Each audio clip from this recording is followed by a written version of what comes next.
आमंत्रित करती हुई बस जोरदार तालियों के साथ अभिनंदन वंदन स्वागत।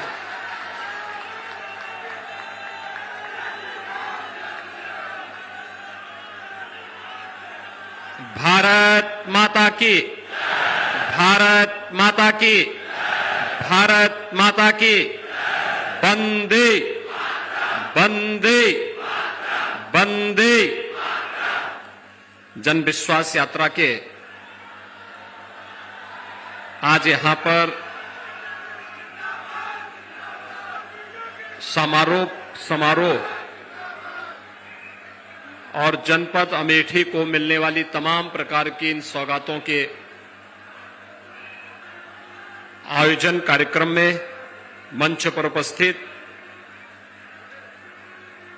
इस क्षेत्र के लोकप्रिय सांसद, केंद्रीय मंत्री माननीय श्रीमती स्मृति ईरानी जी, प्रदेश सरकार में मेरे वरिष्ठ सहयोगी, संसदीय कार्य, वित्त और चिकित्सा शिक्षा विभाग के मंत्री श्री सुरेश कुमार खन्ना जी, ग्राम्य विकास विभाग के मंत्री श्री राजेंद्र प्रताप सिंह उर्फ मोती सिंह जी, माननीय सांसद श्री विनोद सोनकर जी, प्रदेश सरकार में मेरे सहयोगी मंत्रीगण श्री मोहसिन रजा जी, सुरेश पासी जी, धर्मवीर प्रजापति जी,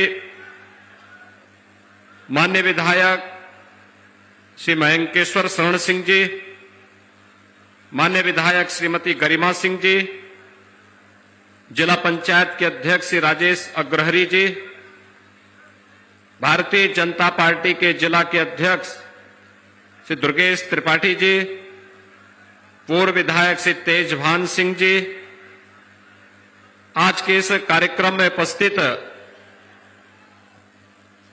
जन विश्वास यात्रा से जुड़े हुए सभी हमारे वरिष्ठ पदाधिकारीगण, सम्मानित जनप्रतिनिधिगण और भारी संख्या में यहां पर उपस्थित अमेठी से जुड़े हुए सभी भाइयों बहनों,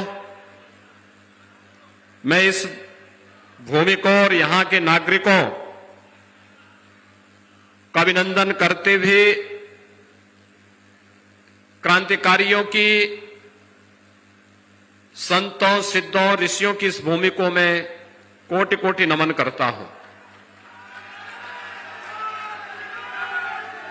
भाइयों बहनों, अमेठी में मध्यकाल में ही एक सूफी संत हुए थे।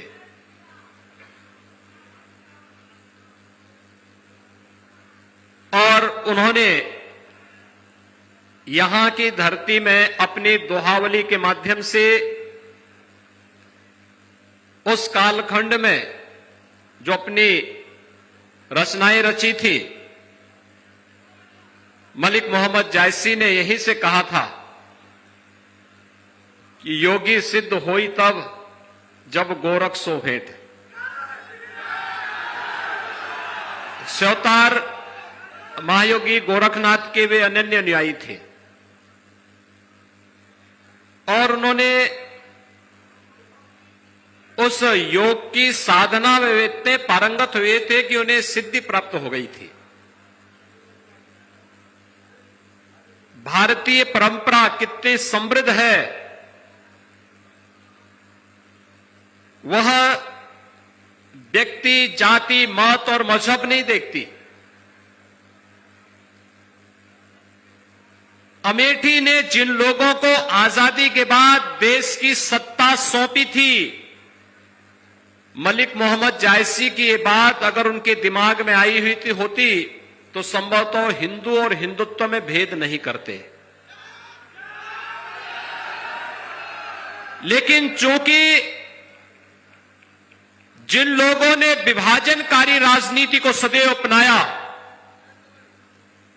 विघटन और विभाजन जिनके जीन्स का हिस्सा है, भाइयों बहनों, जिनकी खानदान और जिनके पूर्वज कहते थे कि हम तो एक्सीडेंटली हिंदू हैं, तो वे लोग अपने को हिंदू बोल भी नहीं सकते। ये उनकी मजबूरी है, ये उनकी मजबूरी है कि वह आज आपके उत्साह और उमंग के सामने, आपकी आस्था के सामने नतमस्तक हो गए हैं।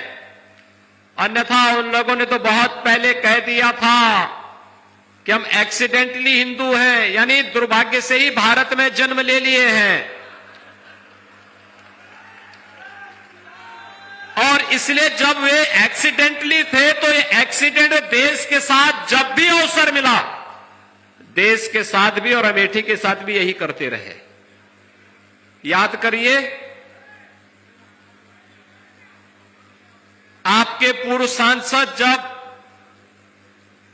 विदेश में रहते हैं तो भारत के खिलाफ बोलते हैं, और जब केरल में जाते हैं तो अमेठी के खिलाफ भी जरूर बोलते हैं, अमेठी की जनता को कोसते हैं।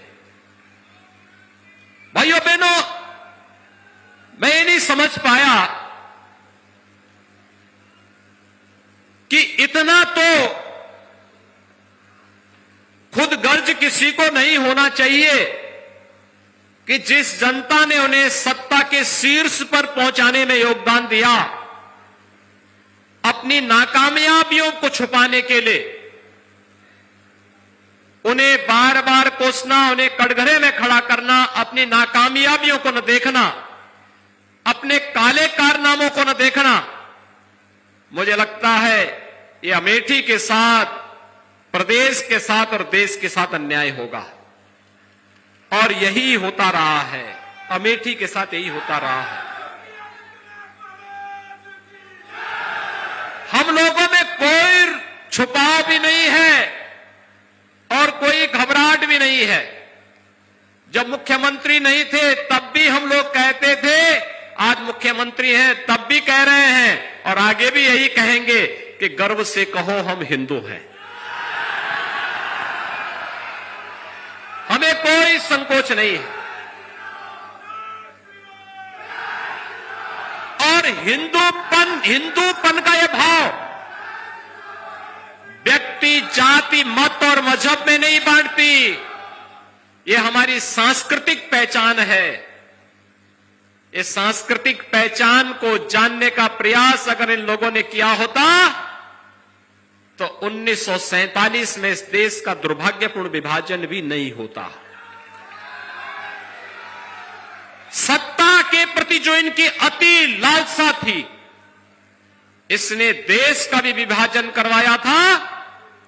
और यही लालसा लगातार तुष्टीकरण की हदें पार करते हुए कभी कश्मीर में धारा 370 लगाती थी, कभी अयोध्या में राम मंदिर पर ताला बंद करवाती थी, और कभी राम सेतु को तोड़ने के लिए ये लोग लालायित दिखाई देते थे। कभी इस देश में सांप्रदायिकता विरोधी कानून ला करके इस देश के हिंदुओं को कैद कर देना चाहते थे, उनकी आस्था के साथ खिलवाड़ करना चाहते थे। और जब उन्हें लगता है कोई चुनाव आ गया तो भाइयों बहनों फिर ये लोग निकल पड़ते हैं।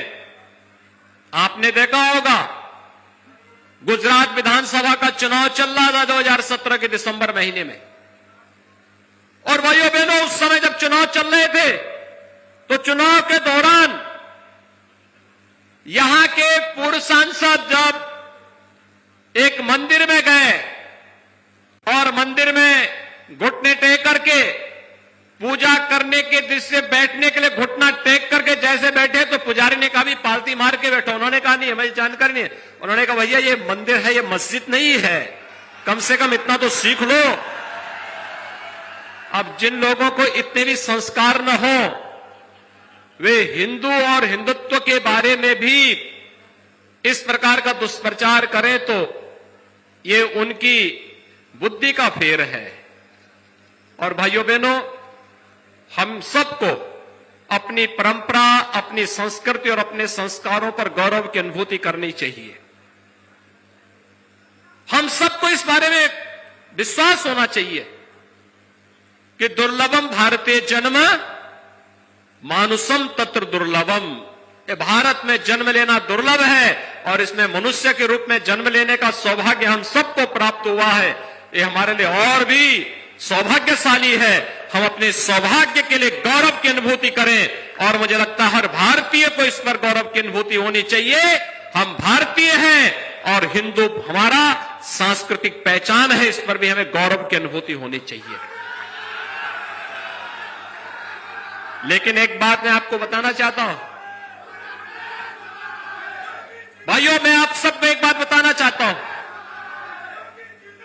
वर्तमान में पूरी दुनिया कोरोना महामारी से त्रस्त है। कोरोना महामारी के दौरान आपने देखा होगा केंद्र सरकार प्रधानमंत्री मोदी जी के नेतृत्व में पूरा देश का प्रधानमंत्री मोदी जी मार्गदर्शन कर रहे थे। समाज के हर एक तबके के लिए योजनाओं की घोषणा कर रहे थे। प्रदेश में हमारी सरकार कार्य कर रही थी। मैं देख रहा था कि कोरोना कालखंड में भी आपकी लोकप्रिय सांसद, आपके विधायकगण, भारतीय जनता पार्टी के पदाधिकारी आपके बीच में आकर के आपकी सेवा कर रहे थे। लेकिन उस समय कांग्रेस फर्जी बस के नंबर देकर के श्रमिकों के जीवन के साथ खिलवाड़ कर रही थी। आपने देखा होगा भाई बहन का फर्जीवाड़ा। 1000 बस का नंबर हमें दिए और जब मैंने उनकी जांच कराई तो पता लगा कि स्कूटर का नंबर दे दिया। ये तो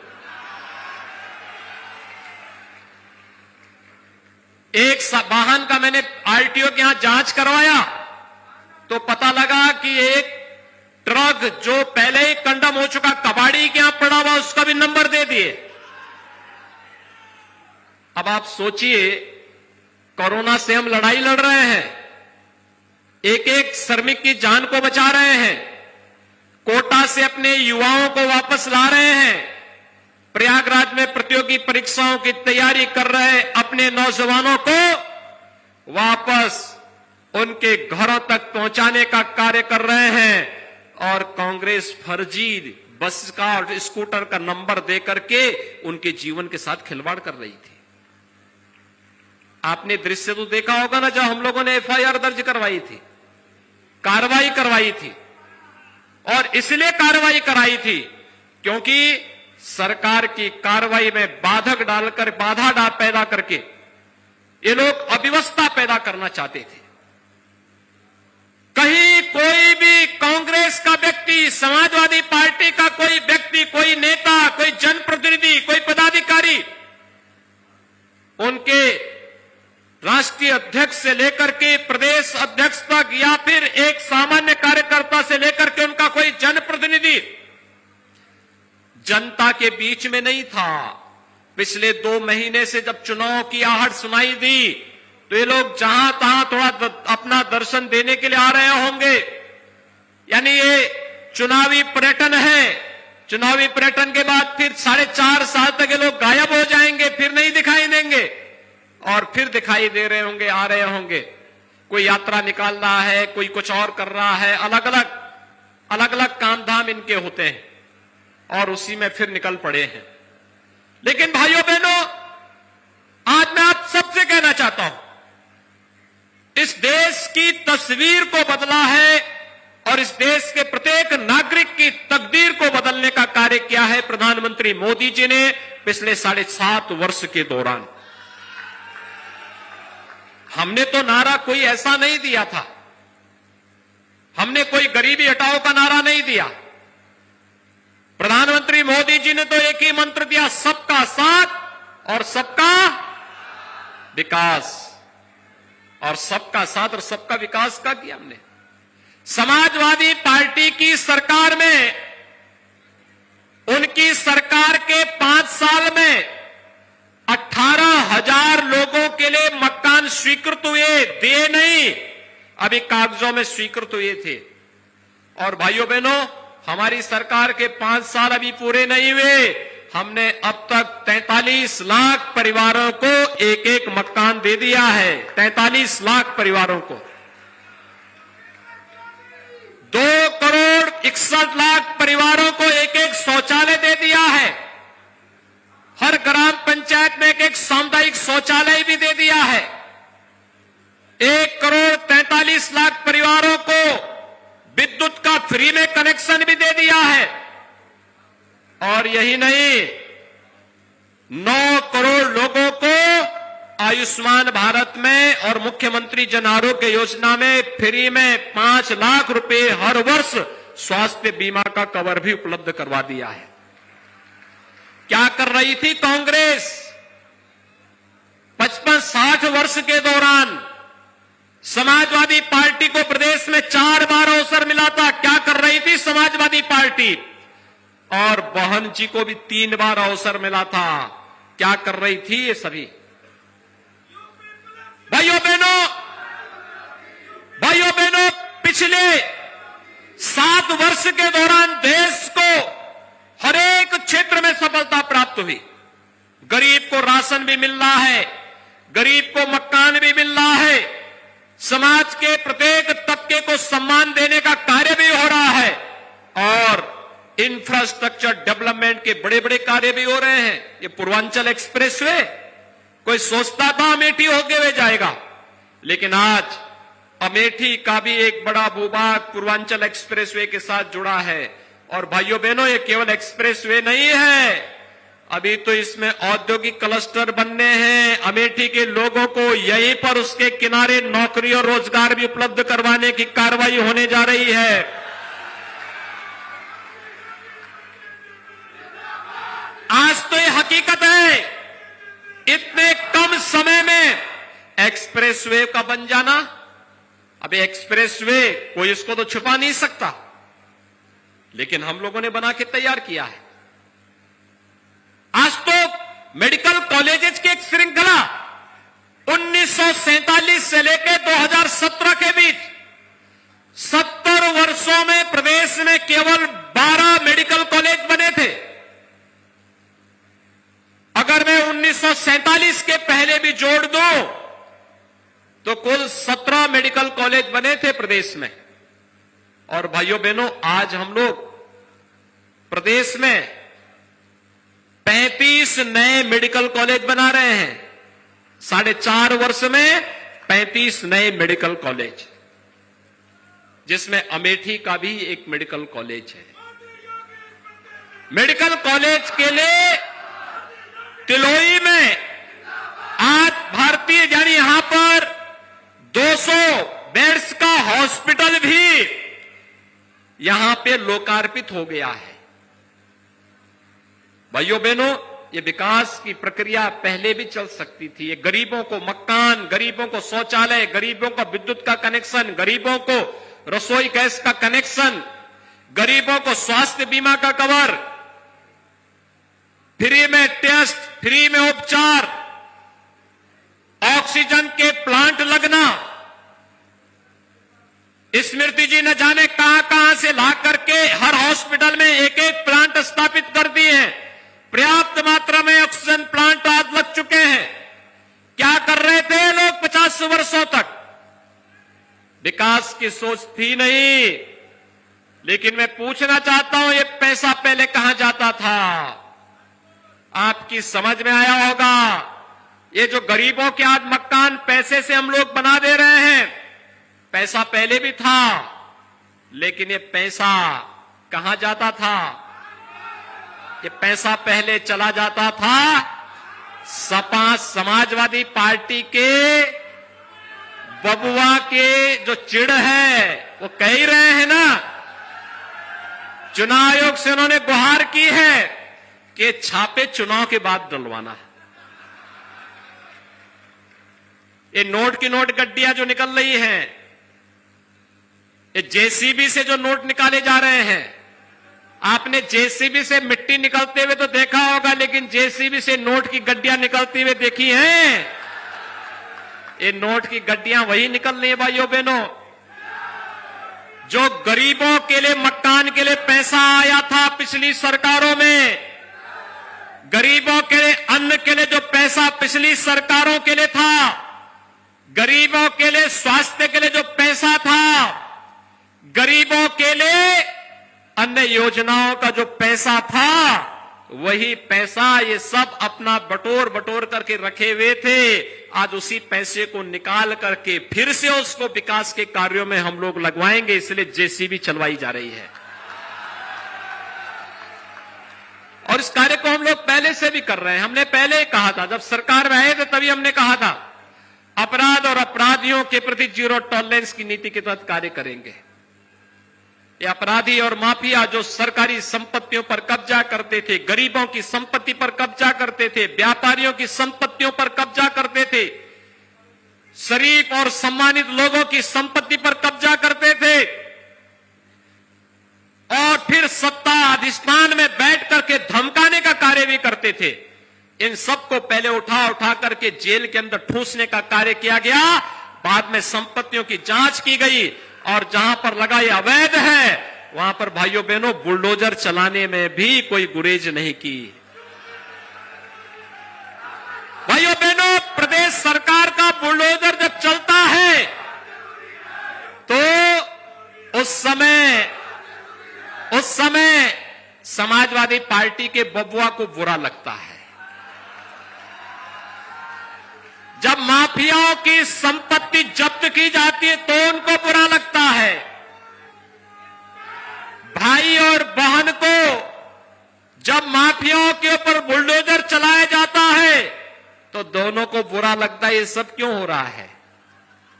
ये लोग आतंकवादियों के खिलाफ दायर मुकदमों को वापस लेते हैं। ये लोग पेशेवर अपराधियों को गले से लगाते हैं। गरीबों के लिए आने वाले पैसे को हड़प जाते हैं। विकास की योजना में डकैती डालने का कार्य करते हैं। और जब प्रदेश सरकार अपराध और अपराधियों के प्रति जीरो टॉलरेंस की नीति के तहत कार्य करती है, पेशेवर माफियाओं के द्वारा अनैतिक तरीके से अर्जित की गई संपत्ति पर बुलडोजर चलाने का काम करती है, तो इनको बुरा लगता है।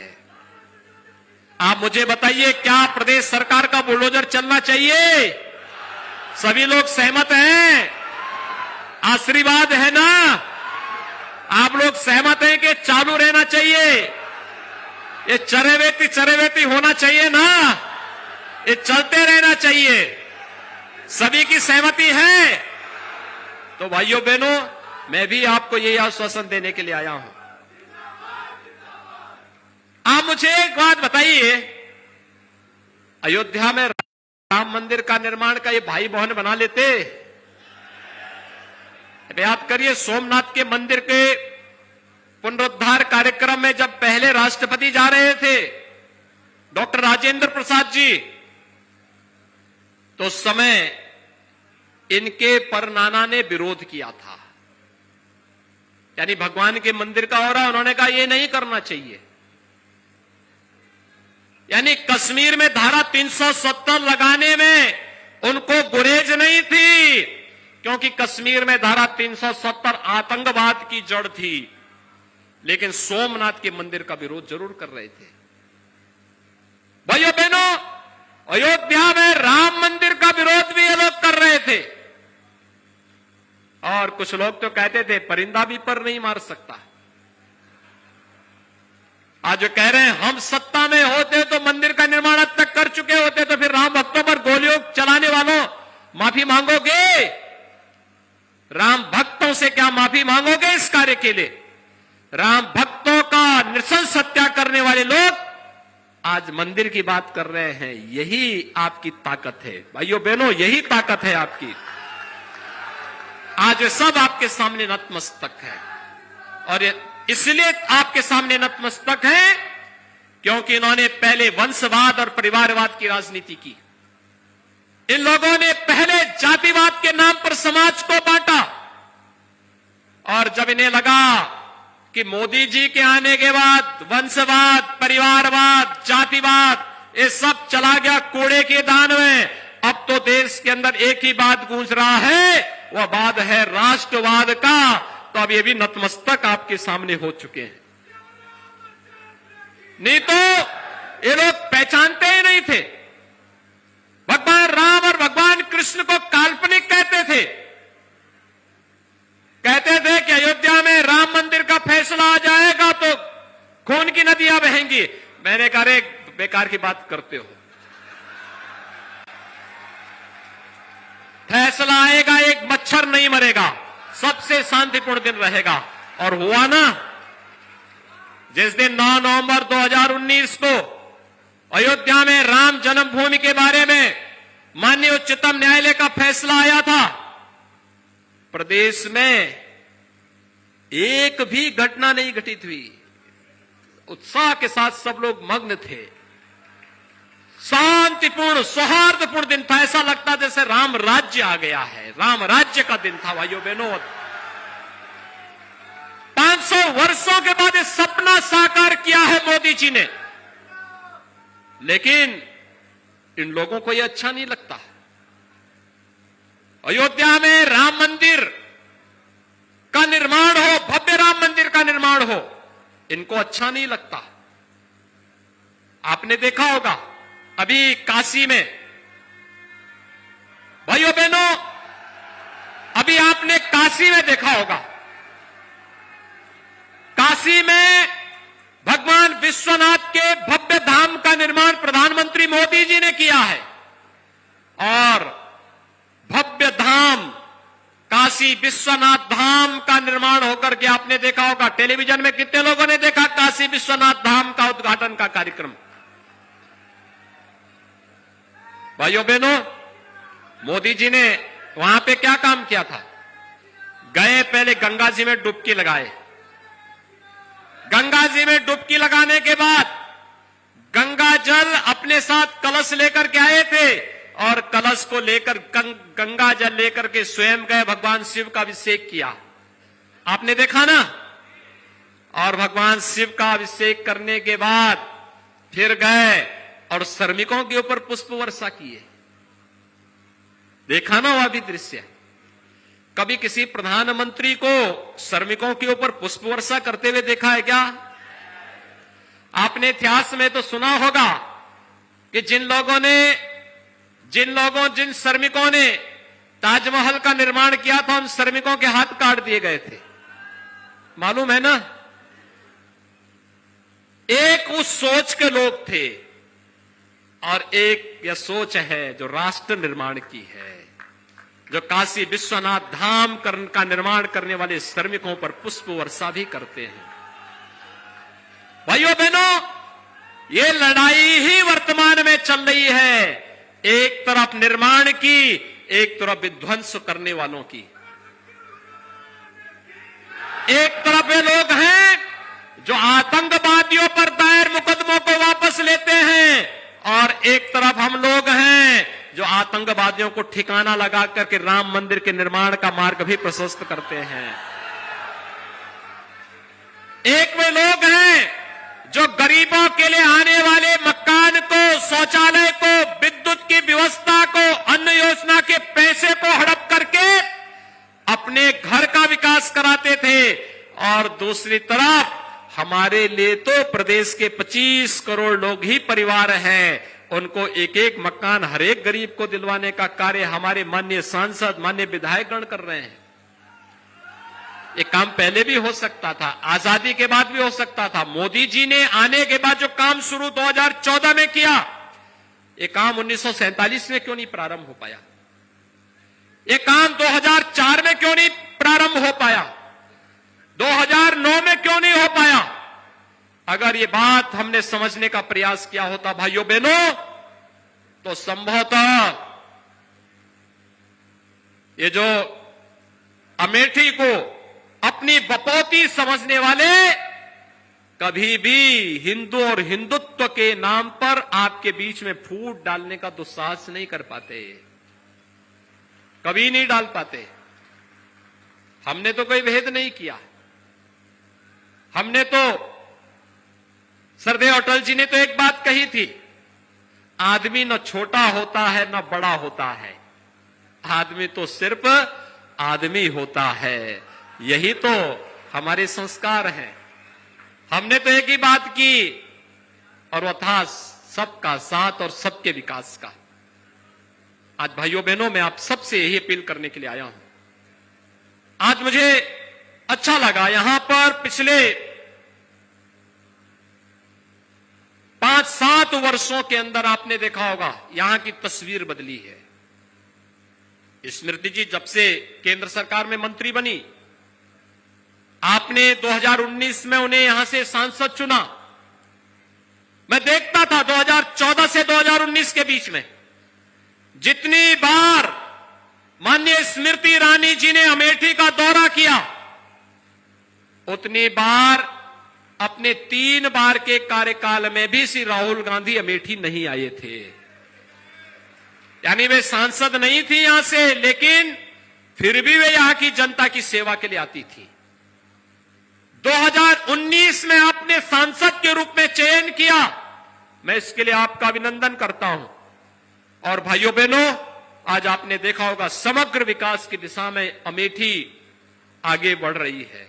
ये मेडिकल कॉलेज, ट्रामा सेंटर और अन्य विकास की जो तमाम योजनाएं हैं, जिसमें पूर्वांचल एक्सप्रेसवे भी है, अभी एक ट्रामा सेंटर बनकर के तैयार हुआ है, बहुत शीघ्र वहां पे जो उपकरण दिए जाने हैं जगदीशपुर में, चाहे वहां उपकरण के हो, चाहे वहां डॉक्टर्स की उपलब्धता हो, ये सभी हम उसके लिए उपलब्ध करवाने के लिए कार्रवाई कर रहे हैं।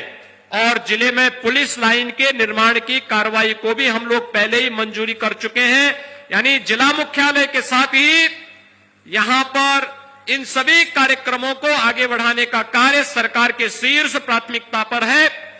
लेकिन आज मेडिकल कॉलेज की सौगात आप सबको प्राप्त हुई है।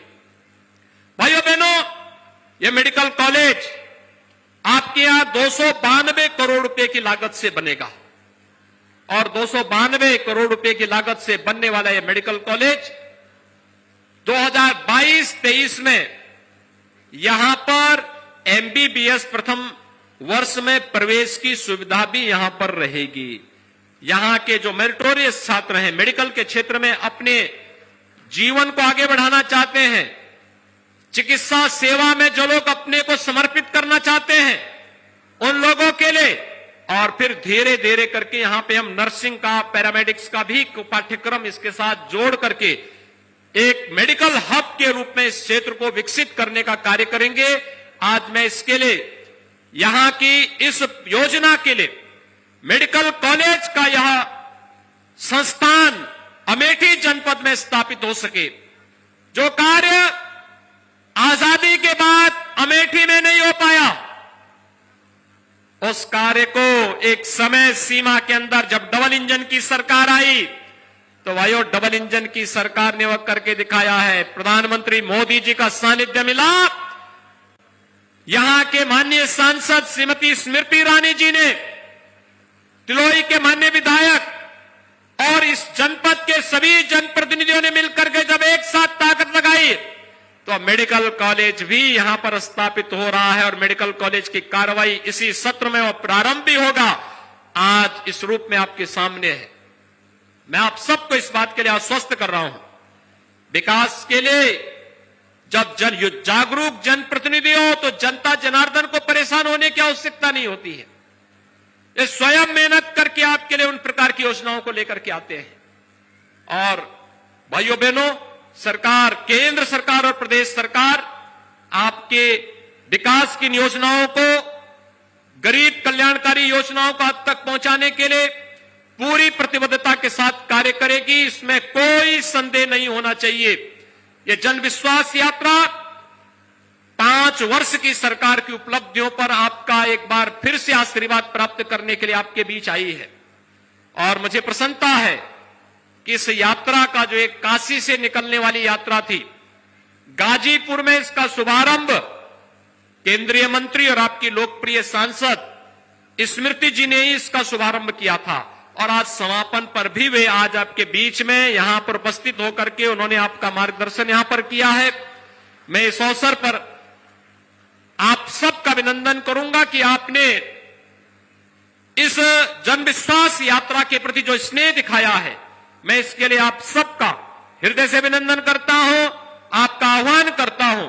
भारतीय जनता पार्टी ने जो कहा सो करके दिखाया है और भारतीय जनता पार्टी जो कहेगी वह करके दिखाएगी।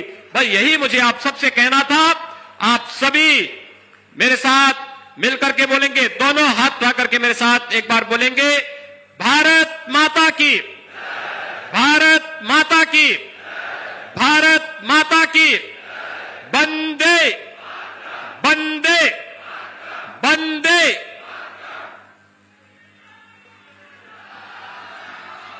बहुत बहुत धन्यवाद। एक बार जोरदार तालियों के साथ अभिनंदन वंदन स्वागत और धन्यवाद ज्ञापन हेतु हमारे बीच में पूर्व जिला अध्यक्ष भारतीय जनता पार्टी अमेठी श्री दयाशंकर यादव जी।